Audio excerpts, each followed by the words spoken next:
What's going on today? Welcome to a beautiful day here at Dub's Saw Shop. We're actually out in the shop now checking some batteries for our power tools. We ended up picking us up this fancy thing. It's a Hyper Tough 12 volt 4 amp hour 3/8 battery impact. Thing's pretty nice. Brushless. Speed 1, speed 2. The cool thing I figured out about the Hyper Tough is if you have a power torque, which you can get these at O'Reilly's, the battery from the Hyper Tough actually works on the dang power torque, but the battery for the power torque it works, it gets power, it just won't let it work. So I'm assuming they got some kind of daggone chip or something in here. Who really knows? It's so damn aggravating, if be frank, be honest with it. If you look at the top of the Hyper Tough battery, it's got these two indentions. Well, the power torque battery does not have that. Down inside of the drill, so down inside of there were two little blocky things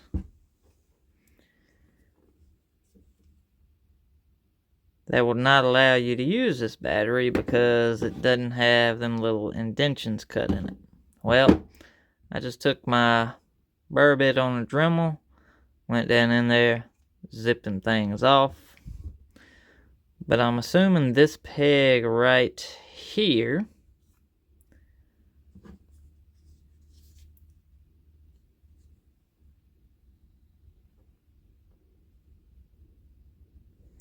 butts up against one of these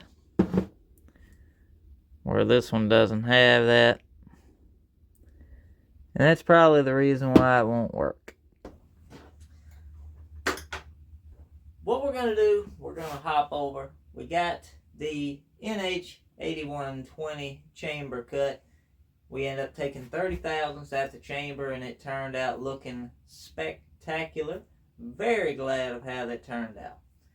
Did not get video of it. My phone ended up dying that day. But we do got this thing flipped around and we got it set up to cut the base.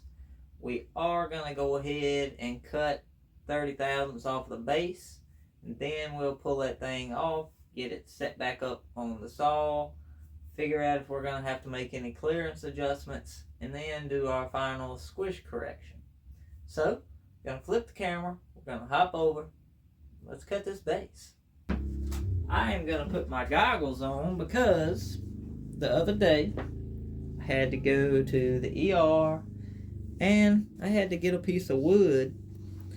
They ended up taking an insulin needle. It took an insulin needle and dug a piece of wood out of my eye. And I had safety glasses on. And I really don't want to have to do that again. So yeah. Putting these goggles on. May look stupid, but I don't care. See what I'm saying? Yeah, boy.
And I will say this cylinder is definitely the tightest cylinder that I've ever had to work with. I really had to work hard on keeping everything here back as far as I could, because the way the fins on this cylinder is, it's kind of offset on one side and it dips really low, and it got really tight. So yeah, I think that cylinder just about maxes this thing out. Not really maxes it out, but yeah, it's very close to max. Let's take us another 10 thou cut.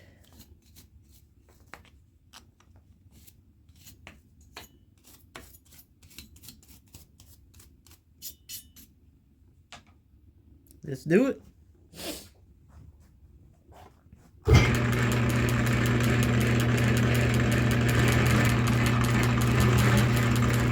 And I'm going really slow because I got this spindle speed. I got the back gear activated, so it slows the spindle speed way down. Such a big cylinder, I really don't want to spin this thing to 800 RPMs or nothing, so I just got it fast enough to where I feel like I can cut it. That's where I'm leaving.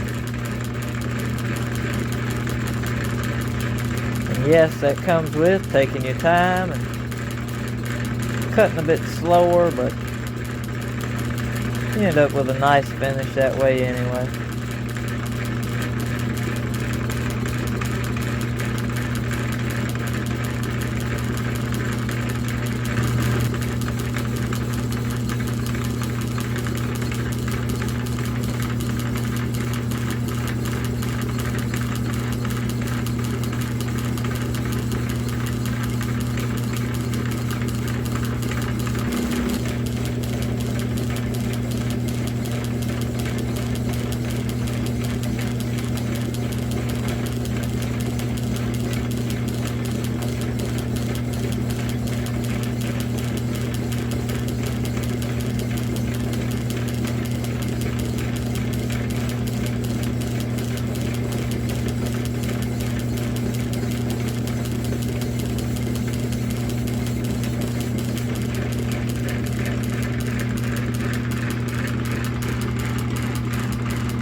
Very nice.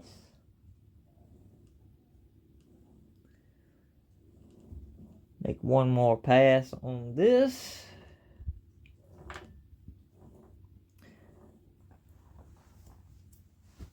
And we'll pop that thing off of there, and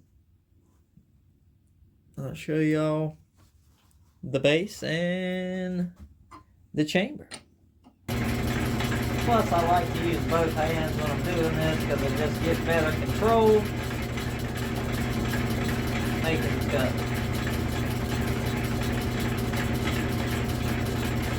Keep it more consistent that way.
Alrighty.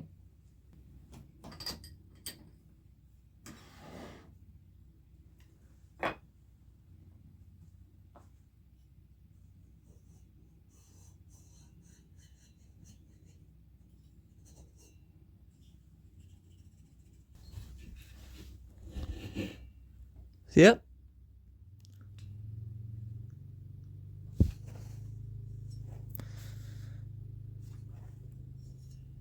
There is base cut.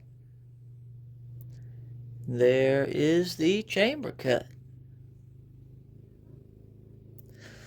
So what I don't know,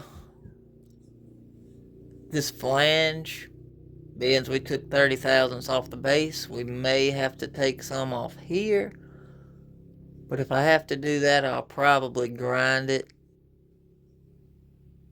More than likely, just because a lot of times if you try to take the lathe and cut this, the way they bring the plating down, you end up chipping the plating all over on the walls. So not gonna do that, hopefully. But yeah, this chamber turned out looking amazing. I actually like the way it still kind of rolls into the chamber. So it's got a good profile. The shape of it and everything is looking good. I'm pretty dang excited about it.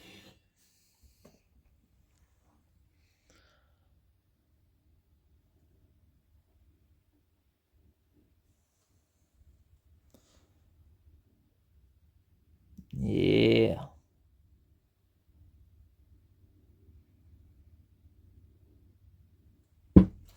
Now, what we'll end up doing, cleaning this thing up a little bit, spray it out, make sure there ain't no metal chips in it. We'll get our crankcase and stuff set back up here. We'll go ahead and set this on, check and see where we are, check and see what squish is. So stock numbers on this thing without a gasket was right at 70 on the intake, 99.7, 100 on the exhaust, and 120.5 on the transfers. So we're doing that work. We will go ahead, see what the numbers are with the machine work. You know, it's not finalized, of course, but I do want to try to get the intake. It's pretty square now. I do want to open that intake up a little bit. Just a little bit. I want to keep the crankcase compression pretty much as high as I can because we are going to be putting some pretty fat finger ports in here. So my goal will keep crankcase compression high. That way when we set the fingers, I want to try to set those probably, I'm going to probably go about 4 or 5 degrees before the transfers open. Keep the crankcase compression up, that way it'll be some dang good velocity going up the transfers and through the finger ports. If we can get those finger ports opening 3 to 5 degrees before the primaries, I think it'll have a lot of velocity and it'll really direct the charge towards the intake side, get it up in the chamber where we need it. That way we can get this thing making some dang good RPMs, some dang good torque, dang good power. So, my new maintenance lead job, I don't know if I said anything about that. I did take a new position at work, and it's a Area 1 and 2 maintenance lead. Pretty much being like the backup to the supervisor, and doing a lot of PM optimization, looking through work orders, changing work orders, creating and updating job plans and stuff. So got one really smart guy. He's a subscriber of the channel actually. Smart guy, knows his way around a computer when doing that stuff, and he has taught me a lot. So You know who you are. I'm giving you the credit now. You're definitely a smart little guru, buddy. So yeah, we're gonna go ahead and pull this thing up here, get us some numbers, get us some digits on it. That way we know what we gotta do next. Okay, so we cleaned the base up and we got the cylinder clean. We got it set on. I do not know what the squish is yet. I have not checked it. We've taken 30 thousandths out the chamber and 30 thousandths off the base. Setting it up on here.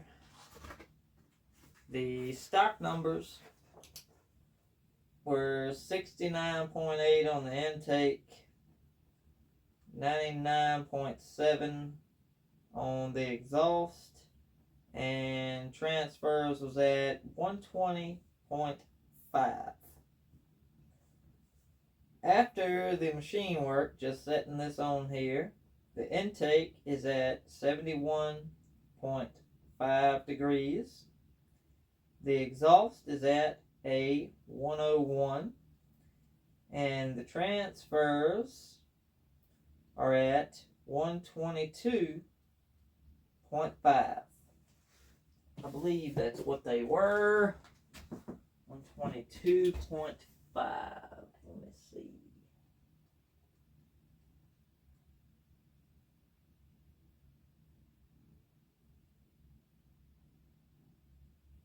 Can't hurt to double check. That one is 123, so yeah.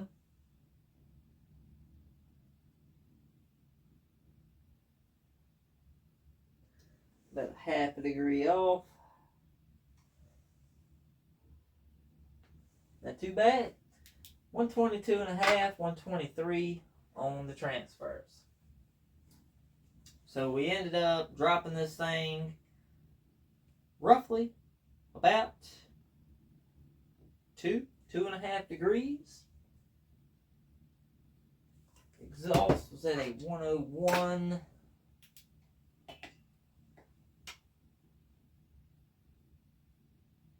You can call it at different places. Some people call it right when the first ray of light hits. Some people wait till it's 1/4 inch wide. Some people wait till 1/2 inch. So me, I try to call it when the ray is about 1/4 to anywhere from 1/4 to 1/2 inch wide. I try to call it at the same place on every saw that I do. Yep, dead on 101. 101 is where I would call this one.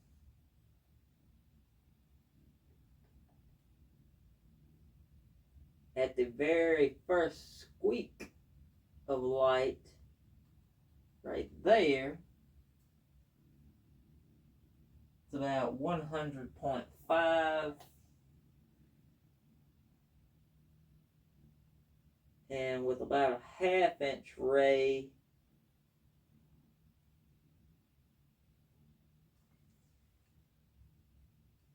(101.5). So being 1.5 degrees off, not really that uncommon. I know sometimes I'll go through, take numbers on a saw, write them down, come back a little later, check them again, and I'll be 1/2 to 1.5 degrees off.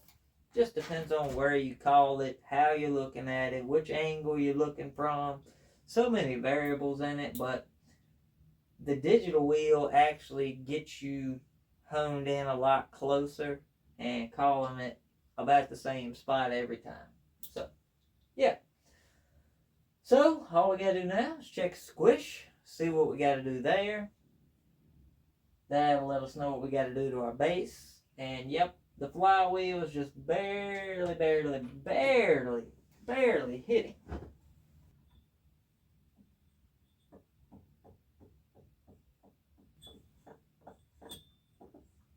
So yeah, we'll throw the flywheel up on the lathe, maybe grind a little bit off the side of that transfer tunnel.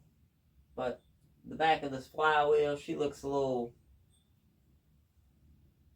smidge fugly, if you know what I mean. So we'll pop that off. We're definitely going to do a little bit of a time in advance of this thing anyway. So we'll go ahead, lighten the flywheel up just a scooch. And hopefully we'll be ready to start adjusting ports, moving them things where we want it. Not going to get too crazy on the intake or the exhaust on this one. Probably going to aim somewhere around 98 on the exhaust. And I'd say roughly 73 to 75 on the intake. Don't want to go too crazy. And 120 on the transfers, somewhere around there.